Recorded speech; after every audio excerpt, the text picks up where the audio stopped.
beautiful blessed self, his hair semi-dried and his tan skin gently caressed by a touch of sharpness.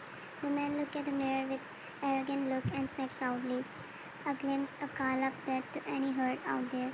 His fresh face after a bath, his usual confident look, and narrowed eyes after a whole tiring day and a calm shower. Not everyone get to look this blessed. Aiden, I envy the luck of the woman who is gonna get me. He placed his palm over his profuse, decorating one of the corner of his spacey room, chuckling at his own words, his pink looking in the eyes of his own reflection. Aiden, I forgot there's none.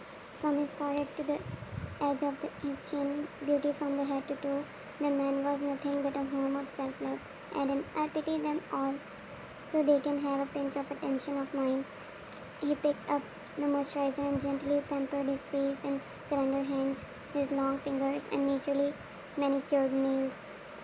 Aiden, you can have a bit of it too, he smirked, again stopping on purpose as he saw a familiar scene playing in his mind.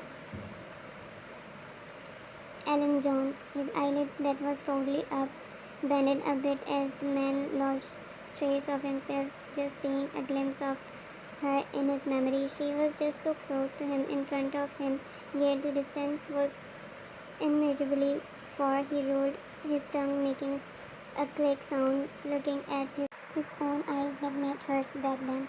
How did she manage to look away? His eyes, true definition of beauty, but hers aren't any less either.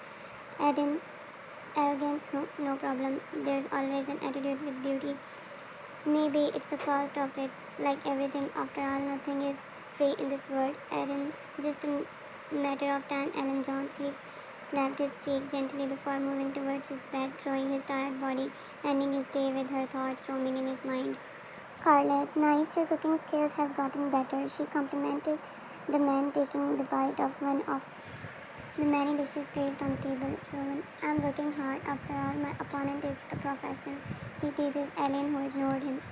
Scarlett, you know, you have purposed them once they start to get lost in your talent. She elbowed Daniel, who has been quietly eating.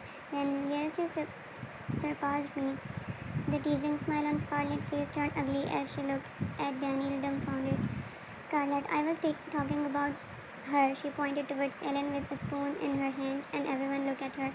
Ellen, don't tease me, Carrie. I had a busy day at university. She said tiredly, gaining Rowan's extra attention. He left the dining table. Scarlett, yes, you visited a hospital today. How was it? Ellen nodded her head positively. Scarlett, the sight of patients must have affected you. She looked at the girl feeling bad. Rowan, here, have some warm milk. It will make you feel better. He returned, making Scarlett fell in awe, but Daniel wisely gave attention to both the situation and the food.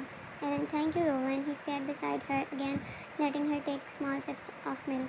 Scarlett, I think you need a break, Ellen. Spending half a day in between medicine and patients, you need refreshment. She supposed, thinking for a moment. Daniel, I think Carrie is right. I'm also very tired of hectic schedule. He looked at Rowan for opinion, but the man was already busy admiring the girl beside him. Daniel, as he cleared his throat to gain his attention. Scarlett, how about a movie this weekend? Before Daniel could agree, Rowan shook his head. Rowan, Ellen needs fresh air and she don't like crowds. Ellen looked at Rowan, the guy who has been snatching her opinions. Scarlett, then what?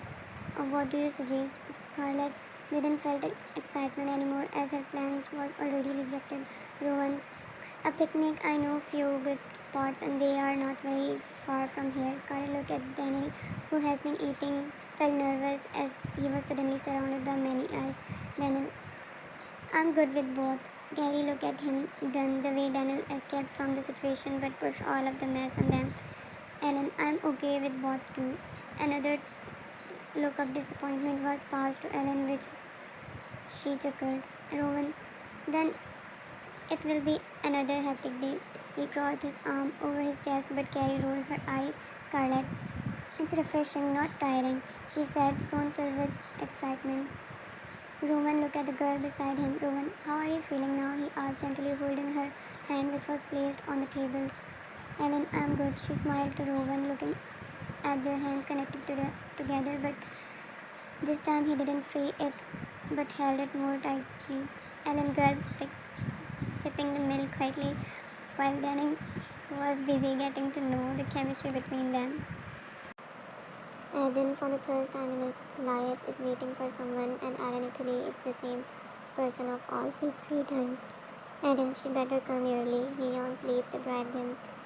The man, after late night work, has to get up early to get a whole turn from his department to the entrance of medical department. All the students passing by throwing him glances, some of jealousy, some of envy, and some admiration, like just lost their hearts. He yawned again, facilitating his lungs with fresh air as the man was surrounded by greenery. His cell phone rang in his pocket. It was Jesper, our first call of the day. Aiden, you better have something important to say. I didn't take the risk of listening to your voice early in the morning for no reason. Hearing him groan from the other side, he could bet the man is busy rolling his eyes. Jesper, do you remember the bike route we would take for the university? Aiden, he's feeling like someone has stepped on his wound. Aiden, how can I forget that? You dumped me like a trash when Jordan come after us. Such a coward. They didn't even hit the man, but were close to hit one, and Jordan was all touchy, seizing the luxury of their bikes. He couldn't ride one till now. Jesper stopped whining like a child and listened to me, and like expected, his coward still didn't felt ashamed of betraying him like that. Jesper, Alan Jones is here. His eyes went big, like swollen grapes. He didn't waste any time running in the building. The man took every shortcut he could take to get to the other entrance, which isn't that far from this one. Pushing each and every person, hearing glares and some insulting mumbles that nobody has guts to voice out. He finally pulled the brakes when he saw his friend staring at the sign with crossed hands. Jasper stood there at the entrance of the building looking outside as two figures who were busy parking their bicycles. His eyes have a strange look, his face not so happy. Alan placed his hand over his shoulder, catching breaths. Alan, where's she? He said, exhaling a long breath, looking at Jesper. Jesper turned a look at him, leaning on the wall, his arms still crossed as he tilted his head to the left side, signing the man to look out. Aiden's eyes moved in the direction, looking out only to saw two figures enjoying each other's company. Aiden, isn't it? He looked at the girl, laughing so carefully with the boy beside her. Jesper, I told you, they are childhood friends. Aiden squinted at the couple who were so oblivious of their surroundings. Doesn't it seem like they are lost in one another? Jesper turned his gaze from two figures to his not so happy looking friend. He busied himself observing his expressions. Jesper, weren't you here to have a chat with her? Go ahead now, what are you waiting for? He encouraged his friend with not so encouraging voice. And of course I will, he cleared his throat as he saw the both of the figures approaching him. He could finally see her face in limelight. His hand shivered slightly, sweaty from the sudden shock of nervousness pouring into his heart. Licking his lips, the man took a deep breath, aiming his gaze on her face with great determination. He kept his eye and surrounded himself with a great attitude, showcasing him in the best version while his heart made irregular beats like a coward. The man has to put extra efforts to stay grounded. Jesper looked at the approaching figure and then at his friend, enjoying the scene quietly.